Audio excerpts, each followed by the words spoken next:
Hi friends, എല്ലാവർക്കും online ക്ലാസ്സിലേക്ക് സ്വാഗതം. നമ്മൾ ഡിസ്കസ് ചെയ്തുകൊണ്ടിരിക്കുന്നത് 5ാമത്തെ യൂണിറ്റ് 7ാം ക്ലാസ്സിലെ ഇംഗ്ലീഷിലെ 5ാമത്തെ യൂണിറ്റ് ലൈറ്റ് ആൻഡ് ഷെയ്ഡിലെ 2ാമത്തെ ചാപ്റ്ററായ ദ ബോയ് ആൻഡ് ദ ബലൂണിലെ ആക്ടിവിറ്റീസാണ് നമ്മൾ ഡിസ്കസ് ചെയ്യുന്നത്. അപ്പോൾ ഇതിൻ്റെ മലയാളം എക്സ്പ്ലനേഷനും ഇമ്പോർട്ടൻ്റ് ആയിട്ടുള്ള മീനിങ്സും അതേപോലെ തന്നെ 18 ടെക്സ്റ്റൽ ക്വസ്റ്റ്യൻസും നമ്മൾ ഇതിനു മുമ്പ് അപ്ലോഡ് ചെയ്തിട്ടുണ്ട്. അപ്പോൾ അത് കാണാത്തവർ കാണുക. അപ്പോൾ നമ്മളിപ്പോൾ ഡിസ്കസ് ചെയ്യുന്നത് ലെറ്റസ് റിഫ്ലക്റ്റ്, അതായത് പേജ് നമ്പർ 148 ആക്ടിവിറ്റീസാണ്. അപ്പോൾ ലെറ്റസ് റിഫ്ലക്റ്റും അതേപോലെ തന്നെ 8 ആക്ടിവിറ്റീസും ഉണ്ട്. അത് നമ്മൾ ഇന്ന് ഡിസ്കസ് ചെയ്യുന്നതാണ്. അപ്പോൾ നമുക്ക് ആദ്യം ക്വസ്റ്റ്യൻ നോക്കാം. Let's reflect. Now you are familiar with the characters in the screenplay the boy and the balloon. Among these characters one do you like the most? Why? അപ്പോൾ നമ്മളിപ്പോൾ the boy and the balloon എന്ന സ്ക്രീൻ പ്ലേയിലെ എല്ലാ ക്യാരക്ടേഴ്സിനെയും നമ്മൾ പരിചയപ്പെട്ടു. അപ്പോൾ അതിൽ നിങ്ങൾക്ക് ഏറ്റവും ഇഷ്ടപ്പെട്ടത് ആരാണെന്നാണ് ചോദിച്ചിരിക്കുന്നത്. അപ്പോൾ നമുക്ക് എന്താണെന്ന് ശ്രമിക്കാം. I like the boy most. എനിക്ക് ഏറ്റവും ഇഷ്ടപ്പെട്ടത് ബോയിയാണ്. His innocence makes him an appealing character. അവൻ്റെ എന്ത് ക്യാരക്ടറാണ് നമുക്ക് ഒരു അപ്പീലിംഗ് ആയി തോന്നിയത്? ഹിസ് ഇന്നസെൻസ്, അവൻ്റെ നിഷ്കളങ്കതയാണ് എടുത്തു പറയേണ്ടത്. Everyone in the street is amused to watch the boy walking with the red balloon in his hand. ആ സ്ട്രീറ്റിലുള്ള എല്ലാവരും വളരെ കൗതുകകരമായിട്ടാണ് അത് നോക്കി നിന്നത്. അവന് റെഡ് ബലൂണ് കയ്യിൽ പിടിച്ച് ഇങ്ങനെ പോകുന്നത് എല്ലാവരും വളരെ കൗതുകകരമായിട്ടാണ് നോക്കിയത്. ഓക്കെ, അപ്പോൾ ഫസ്റ്റ് ക്വസ്റ്റ്യൻ്റെ ആൻസർ എന്താണ്? I like the boy most. Okay, ഇനി നമുക്ക് രണ്ടാമത്തെ ചോദ്യം നോക്കാം. എന്താണ് B question? The balloon shows a certain human characteristics in some of the scenes. Find them out. ചില രംഗങ്ങളിൽ, ചില സീൻസിൽ ഈ ബലൂൺ മനുഷ്യൻ്റെ സ്വഭാവം കാണിക്കുന്നുണ്ട്. അത് ഏതാണെന്ന് കണ്ടുപിടിക്കാനാണ്. The balloon bobs up and down and hovers around the window. അപ്പോൾ ആ ജനലിന് ചുറ്റും അത് വട്ടമിട്ടും പറയുന്നത് എന്താണ്? ഒരു മനുഷ്യ സ്വഭാവമാണ് കാണിക്കുന്നത്. It playfully evades the boy when he tries to catch it. അവൻ പിടിക്കാൻ നോക്കുമ്പോൾ ഇങ്ങനെ തെന്നി മാറിക്കൊണ്ടിരിക്കുകയാണ്. The balloon manages to escape when the dog attacks. പിന്നെ പട്ടി ആക്രമിച്ചപ്പോഴും എന്താണ് ബലൂണെ രക്ഷിക്കുകയാണ്. ഇതിൽ നിന്നൊക്കെ നമുക്ക് അതിനൊരു മനുഷ്യ സ്വഭാവം ഉണ്ടോ എന്ന് നമുക്ക് തോന്നുന്നുണ്ട്. ഓക്കെ, ഇനി അടുത്ത ക്വസ്റ്റ്യൻ നോക്കാം. ഇനി സി ക്വസ്റ്റ്യൻ ആണ്. What do you think about the attitude of the boy's mother towards the balloon? ബലൂണിനോടുള്ള അമ്മയുടെ ആറ്റിറ്റ്യൂഡ് എന്തായിരുന്നു എന്ന്. എന്താണ്? The mother doesn't like the balloon. അമ്മയ്ക്ക് വലിയ ഇഷ്ടമൊന്നും ആയിരുന്നില്ല ബലൂൺ. ഓക്കെ, ഇനി നമുക്ക് ഡി ക്വസ്റ്റ്യൻ നോക്കാം. ഓക്കെ, അടുത്ത ക്വസ്റ്റ്യൻ നോക്കാം. You may have noticed that while going to school and returning home the boy feels lonely. What may be the reason for this? അപ്പം നിങ്ങൾ ശ്രദ്ധിച്ചിട്ടുണ്ടാവും, സ്കൂളിലേക്ക് പോകുമ്പോഴും വരുമ്പോഴൊക്കെ അവൻ ഒറ്റയ്ക്കാണ്. എന്തുകൊണ്ടായിരിക്കാം അതിനുള്ള കാരണം? The boy doesn't like the company of others. മറ്റുള്ള കുട്ടികളുടെ കമ്പനിയൊന്നും ബോയ്ക്ക് അത്ര ഇഷ്ടമില്ല. He likes and dislikes are different from the other students of the school. അവൻ്റെ ഇഷ്ടങ്ങളും അനിഷ്ടങ്ങളും മറ്റുള്ള കുട്ടികളിൽ നിന്ന് വളരെ വ്യത്യസ്തമാണ്. അതുകൊണ്ടാണ് അവൻ ഒറ്റയ്ക്കാണ് പോകുന്നതും വരുന്നതും. ഇനി അടുത്ത ക്വസ്റ്റ്യൻ ആണ്. Do you go to school alone? Compare your experience with that of boy. അപ്പോൾ നിങ്ങൾ സ്കൂളിൽ ഒറ്റയ്ക്കാണോ? If you are going alone, yes. Okay, അല്ലെങ്കിൽ നിങ്ങൾക്ക് ഫ്രണ്ട്സ് ഉണ്ടെങ്കിൽ നിങ്ങളുടെ എക്സ്പീരിയൻസ് ഷെയർ ചെയ്യാനാണ് പറഞ്ഞത്. ഇനി അടുത്ത ക്വസ്റ്റ്യൻ ആണ് F question. Suggest suitable titles for each scene of the screenplay. ഇതിൽ 8 സീൻ ഉണ്ട്. അപ്പോൾ ഓരോ സീൻസിനും നിങ്ങളോട് സ്യൂട്ടബിൾ ടൈറ്റിൽ കൊടുക്കാനാണ്. അപ്പോൾ സീൻ 1 നമുക്ക് എന്ത് കൊടുക്കാം? ബലൂൺ എന്ന് കൊടുക്കാം. Scene 2 no balloon inside the bus. Scene 3 the balloon goes to school. Scene 4 the balloon under the umbrella. Scene 5 the balloon on the overbridge. Scene 6 the balloon doesn't go away. Scene 7 a street. Scene 8 balloon come down. അങ്ങനെ നമുക്ക് ഇഷ്ടമുള്ള പേരുകൾ കൊടുക്കാം. Okay, അപ്പോൾ let's റിഫ്ലക്റ്റിലെ 6 activities complete ആയി. ഇനി നമുക്ക് രണ്ടാമത്തെ ആക്ടിവിറ്റീസ് നോക്കാം. രണ്ടാമത്തെ ആക്ടിവിറ്റി എന്താണ്?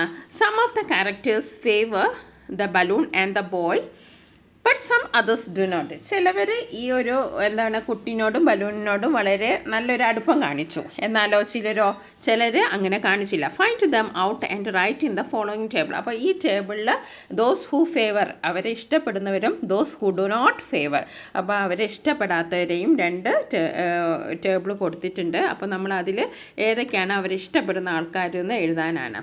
ഓക്കെ, അപ്പം ദോസ് ഹൂ ഫേവർ ഇവിടെ തന്നിട്ടുണ്ട്. സ്വീപ്പറിന് ഇവിടെ ആദ്യം തന്നെ തന്നിട്ടുണ്ട്. അപ്പോൾ സ്വീപ്പർ അവരെ ഫേവർ ചെയ്തതാണ്. അതേപോലെ പീപ്പിൾ ഇൻ ദ സ്ട്രീറ്റിലെ പീപ്പിൾക്കും ജനങ്ങൾക്കും അവരെ ഇഷ്ടമായിരുന്നു. പിന്നെ ദ മൗണ്ടഡ് സോൾജർ, അങ്ങനെ 3 പേരാണ് ഫേവർ ചെയ്തത്. ആരൊക്കെയാണ്? Sweeper, people in the street, the mounted soldier. ഇനി അപ്പുറത്തെ കോളത്തിൽ നമുക്ക് എന്തെഴുതാം? Those who do not favour, ആരൊക്കെയാണ് അവരെ ഫേവർ ചെയ്യാത്തത്? The conductor, first one the conductor, പിന്നെ the teacher, the mother, the dog. അപ്പോൾ 4 പേരാണ് അവരെ ഫേവർ ചെയ്യാത്തത്. ആരൊക്കെയാണ്? Conductor, teacher, mother, the dog. ഇനി നമുക്ക് അടുത്ത ആക്ടിവിറ്റി നോക്കാം. Page number 149. Okay. Activity 3. The mother does not allow the boy to keep the balloon inside the house. വീട്ടിനുള്ളിൽ ബലൂൺ സൂക്ഷിക്കാൻ അമ്മ അനുവദിക്കുന്നില്ല. She takes the balloon and throw it out. Balloon എടുത്ത് പുറത്തേക്ക് വലിച്ചെറിയാണ്. The boy might have protested. കുട്ടി ചിലപ്പോൾ അതിനെ എതിർത്തിരിക്കാം. The boy might have protested. The following is the likely conversation between them. Complete it. അപ്പോൾ അവർ തമ്മിലുള്ള സംഭാഷണമാണ്, കോൺവെർസേഷനാണ്. അത് കംപ്ലീറ്റ് ചെയ്യാനാണ് പറഞ്ഞത്. മദർ ചോദിക്കാൻ, where did you get this balloon from? നിനക്ക് അവിടുന്ന് ഈ ബലൂൺ കിട്ടിയത്? അപ്പം ബോയ് പറയാം, I got it from the street, എനിക്ക് സ്ട്രീറ്റിൽ നിന്നാണ് കിട്ടിയത്. Mother, why did you bring it in? നീ എന്തിനാ ഇവിടെ കൊണ്ടുവന്നത്? Boy, I want to play with it, എനിക്ക് അതുകൊണ്ട് കളിക്കാനാണ്. Mother, it is in a toy, throw it out, ഇതൊരു ടോയ് അല്ല, നീ പുറത്തേക്ക് വലിച്ചെറി. Boy, it is a nice balloon, isn't it mom? ഇതൊരു നല്ലൊരു ബലൂൺ അല്ലേ അമ്മ? ഇത് അല്ലേ? Isn't it mom? Mother, no no you can't, nice, throw it. അല്ലല്ല, ഇത് നൈസൊന്നല്ല, നീ അത് വലിച്ചെറിയ എന്ന് പറയാണ്. അപ്പോൾ ഒരു ചെറിയൊരു കോൺവെർസേഷനാണ്. Activity 4. The boy feels deeply hurt by the attitude of his mother and the conductor towards the balloon. അപ്പോൾ കുട്ടിക്ക് വളരെ സങ്കടമായി. ഈ അമ്മയുടെ ആറ്റിറ്റ്യൂഡും അതേപോലെ കണ്ടക്ടറുടെ ആറ്റിറ്റ്യൂഡും ഒക്കെ കണ്ടപ്പോൾ ഭയങ്കര ഹേർട്ടായി. He express his feelings in a letter addressed to his friend. അപ്പോൾ അവൻ്റെ ആ ഫ്രണ്ടിനോട് അവൻ്റെ ഈ വിഷമങ്ങളൊക്കെ പറയാണ്. ഡ്രാഫ്റ്റ് ദ ലൈക്ലി ലെറ്റർ, ഒരു ലെറ്റർ ഡ്രാഫ്റ്റ് ചെയ്യാനാണ് നമ്മളോട് പറഞ്ഞിരിക്കുന്നത്. അതാണ് നമ്മുടെ ആക്ടിവിറ്റി 4. ഓക്കെ. അപ്പോൾ നമുക്ക് എങ്ങനെ എഴുതാം? ആദ്യം നമ്മൾ അഡ്രസ്സ് എഴുതണം, rose villa, Tagore street, Kozhikode. പിന്നെ നമ്മൾ ഒരു ഡേറ്റ് എഴുതണം. പിന്നെ നമ്മൾ സല്യൂട്ടേഷനാണ്, ഡിയർ ആൻഡ്.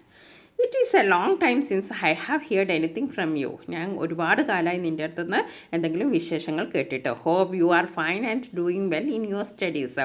നീക്ക് സുഖമാണ്, നീ നിൻ്റെ സ്റ്റഡീസിലൊക്കെ വളരെ നല്ലതാണെന്ന് വിശ്വസിക്കുകയാണ്. How is your brother? നിൻ്റെ ബ്രദറിന് എങ്ങനെയുണ്ട്?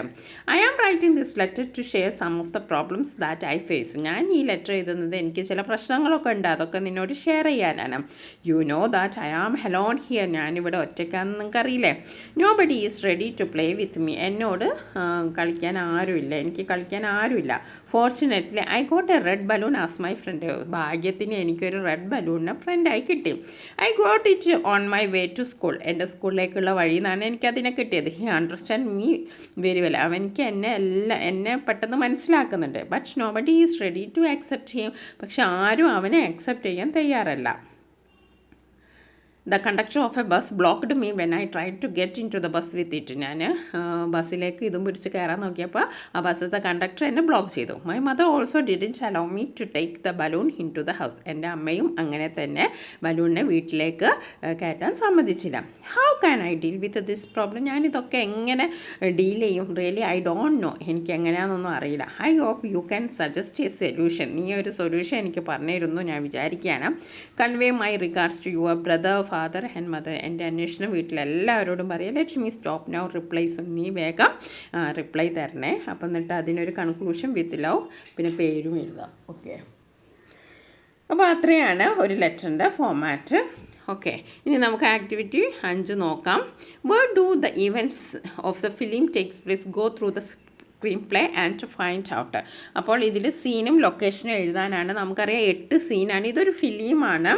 ഓക്കെ, ഇതൊരു ഫിലിമാണ്. അപ്പോൾ അതിൽ നിന്നുള്ള കുറച്ച് സീൻസാണ്. അപ്പം സീനും ലൊക്കേഷനും എഴുതാനാണ്. അപ്പോൾ നമ്മുടെ ആദ്യത്തെ സീൻ നമ്മൾ പറഞ്ഞു ഒരു സ്ട്രീറ്റിലാണ്. രണ്ടാമത്തെ സീൻ നടക്കുന്നത് another part of the street. പിന്നെ മൂന്നാമത്തെ സീൻ നടക്കുന്നത് സ്കൂൾ യാർഡ്, സ്കൂൾ മുറ്റത്താണ്. നാലാമത്തെ scene the street in front of the school. അഞ്ചാമത്തെ സീന് നടക്കുന്ന അനദർ സ്ട്രീറ്റിലാണ്. ആറാമത്തെ another part of the street.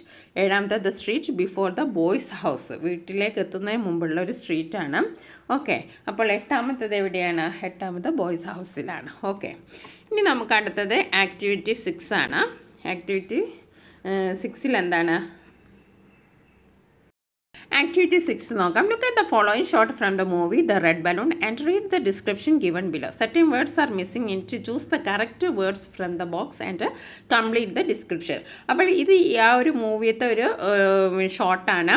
അപ്പോൾ അതിന് കുറച്ച് ഡിസ്ക്രിപ്ഷൻ താഴെ കൊടുത്തിട്ടുണ്ട്. അപ്പം ചില വേർഡ്സൊക്കെ മിസ്സിംഗ് ആണ്. അത് നിങ്ങളോട് എഴുതി ചേർക്കാനാണ് പറഞ്ഞിരിക്കുന്നത്. ഓക്കെ, അപ്പോൾ ഇതിൽ ഫില്ല് ചെയ്യേണ്ട വേർഡ്സൊക്കെ താഴെ കൊടുത്തിട്ടുണ്ട്. On the pavement grey almost shattered mortar plastering closed wooden. ഇത്രയാണ് 5 വേർഡ്സ് കൊടുത്തിട്ടുണ്ട്. അപ്പോൾ നമ്മൾ അത് ഏതൊക്കെ സ്ഥലത്താണ് നമ്മൾ ഫില്ല് ചെയ്യേണ്ടതെന്നാണ് നമ്മൾ എഴുതേണ്ടത്. അപ്പോൾ നമുക്കൊന്ന് വായിച്ച് നോക്കാം. Morning A street corner A wall which is almost shattered. എന്താണ് എഴുതുക? Almost shattered is seen in the background. A dash window is seen on one side of the വാൾ. അപ്പോൾ നമുക്ക് എന്ത് എഴുതാം? എ ക്ലോസ്ഡ് വുഡൻ അല്ലേ, ഒരു ക്ലോസ് ചെയ്ത wooden window അല്ലേ, ഈ scene on one side of the wall. ഇനി അടുത്ത മൂന്നാമത്തെ the dash of the wall is almost broken. എന്താണ്? Mortar plastering of the wall is almost broken. The ruins of the walls are seen on the pavement. A 10-year-old boy is standing dash near the shattered wall. On the pavement near the shattered wall. He is in dash trousers and a full sleeve t-shirt. അപ്പോൾ അവൻ്റെ ട്രൗസറിൻ്റെ കളറാണ് നമ്മൾ എഴുതേണ്ടത്. He is in grey trousers and full sleeve T-shirt. He holds the balloon in his left hand and talks to it pointing his left hand towards the balloon.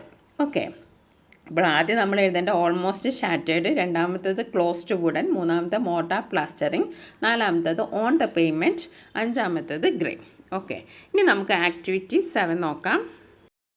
Activity 7 എന്താണ്? Here is another shot from the film the red balloon. Circle the words in the box given below which can be used to describe the shot.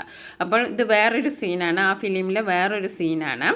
അപ്പോൾ ഒരുപാട് words ഇവിടെ തന്നിട്ടുണ്ട്. Standing, walking, lifting, dead, beast wind, അങ്ങനെ ഒരുപാട് words തന്നിട്ടുണ്ട്.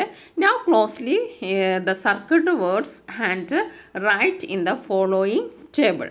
Okay, അപ്പോൾ ഈ ടേബിളിൽ എഴുതാനാണ് എന്താണ് നെയിമിംഗ് വേർഡ്സ് ഏതൊക്കെയാണെന്ന് എഴുതാനാണ്. അപ്പോൾ ഒരുപാട് വേർഡ്സ് ഉണ്ട്, അതിൽ നെയിമിംഗ് വേർഡ്സ് ഏതാണെന്ന് എഴുതാനാണ്. നെയിമിംഗ് വേർഡ്സ് ഏതൊക്കെയാണ്? Wind, sky, shoe, road, strings. ഇതൊക്കെയാണ് പേരുകൾ, ഓരോന്നിൻ്റെ പേരുകളാണ്.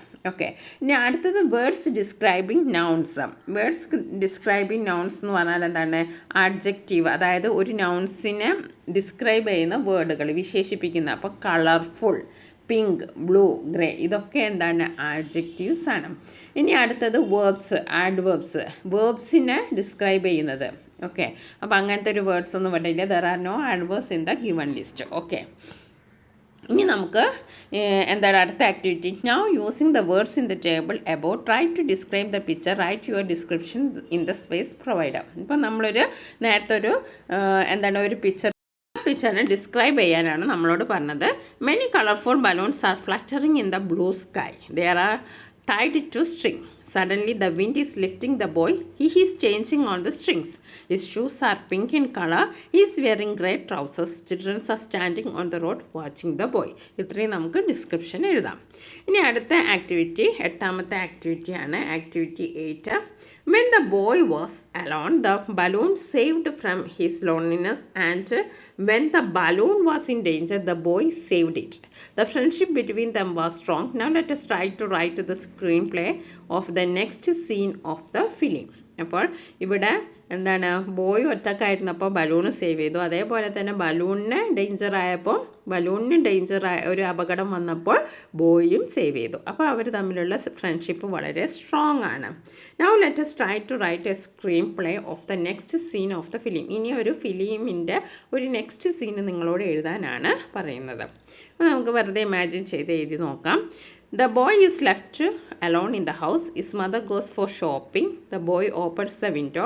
The balloon jumps into the room. The boy closes the window. They start playing. The mother returns. The boy opens the window. The balloon comes out. Then a black cat tries to catch it. The cat is almost jumping onto the balloon. The boy sees it and he drives the cat away. The balloon escapes. Okay.